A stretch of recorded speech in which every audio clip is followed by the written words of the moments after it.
पाई का इतिहास बहुत पुराना है। हम पाई का इस्तेमाल हजारों वर्ष पूर्व से करते आ रहे हैं। आज हमें ये सीखना है पाई क्या है। पाई का बड़े बड़े वैज्ञानिकों की ज़िंदगी से बहुत गहरा संबंध है। स्टीफन हॉकर, एल्बर्ट आइंस्टाइन, इनकी ज़िंदगी से पाई बहुत ज़्यादा कनेक्टेड है। आज हम यह सीखते हैं कि पाई क्या है। बात उस समय की है जब लोगों ने एक पहिए का आविष्कार किया, पर एक जगह से दूसरी जगह सामान ले जाने में बहुत परेशानी आती थी। सामान इधर उधर बिखर जाता था क्योंकि पहिया गोल नहीं था।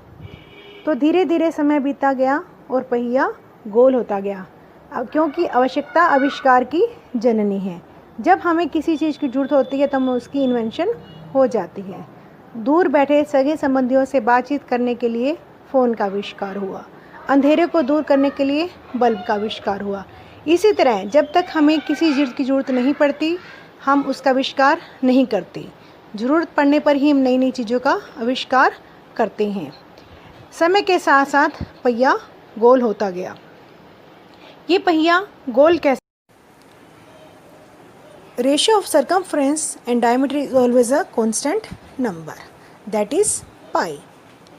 सर्कल चाहे छोटा हो या बड़ा हो, सर्कमफ्रेंस और डायमीटर का रेशियो हमेशा एक कांस्टेंट नंबर होता है। उसी को हम पाई कहते हैं। पाई को ग्रीक भाषा में 16वें स्थान पर रखा गया है।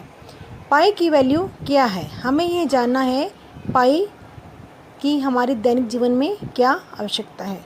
पाई के आविष्कार के साथ साथ ही हमने पहिए का आविष्कार किया। पाई की एग्जैक्ट वैल्यू क्या है? बड़े बड़े सुपर कंप्यूटर्स ने भी पाई की वैल्यू निकालने के आगे हार मान ली। प्राचीन वैज्ञानिक कितने वर्षों तक पाई की वैल्यू को खोजते रहे, पर वो सफल नहीं हुए। अब आप ये सोच रहे होंगे पाई की वैल्यू निकालना इतना मुश्किल क्यों है? क्या कारण है कि पाई की वैल्यू आसानी से नहीं निकाली जा सकती? जब हम स्कूल में पढ़ते थे पाई इज इक्वल टू 22/7। 22 को 7 से डिवाइड करते जाइए, we will get value. But ऐसा बिल्कुल नहीं है, क्योंकि पाई एक इरेशनल नंबर है जिसकी वैल्यू कभी भी रिपीट नहीं होती। तो पाई की वैल्यू 22/7 कहना सही नहीं है।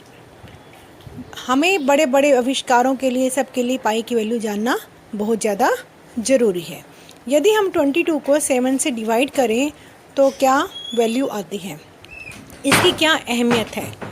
यदि सर्कल का सर्कमफ्रेंस 22 है तो इसका डायमीटर 7 यूनिट होगा, तभी हम सर्कल को ड्रॉ कर सकते हैं। यदि डायमीटर 7 यूनिट होगा तभी उसका सर्कमफ्रेंस 22 यूनिट होगा, तभी हम सर्कल को ड्रॉ कर सकते हैं। Value pi 22/7 is equal to 3.14285714,286 है। पाई की एग्जैक्ट वैल्यू नीचे दी गई है, जो 22/7 की वैल्यू से बिल्कुल ही अलग है।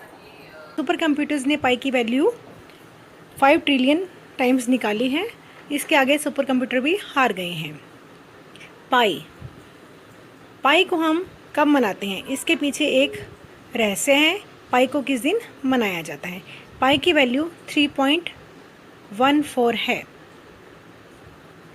इसलिए पाई डे को हम 14 मार्च को मनाते हैं, क्योंकि पाई की वैल्यू 3.14, यहाँ 14 डेट है और 3rd मंथ है।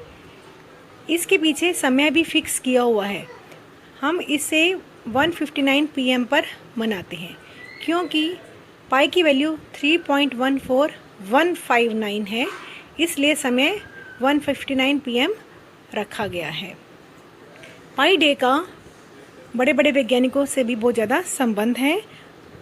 14 मार्च को एल्बर्ट आइंस्टाइन का जन्म हुआ और फेमस साइंटिस्ट स्टीफन हॉकर की डेथ 14 मार्च को ही हुई। अजीब संयोग है। बड़े बड़े साइंटिस्ट भी 14 मार्च से कनेक्टेड हैं। Dear students, today date is 22 July. तो पाई इज इक्वल टू 22/7। तो आज 22 जुलाई है, so today we are celebrating pi day.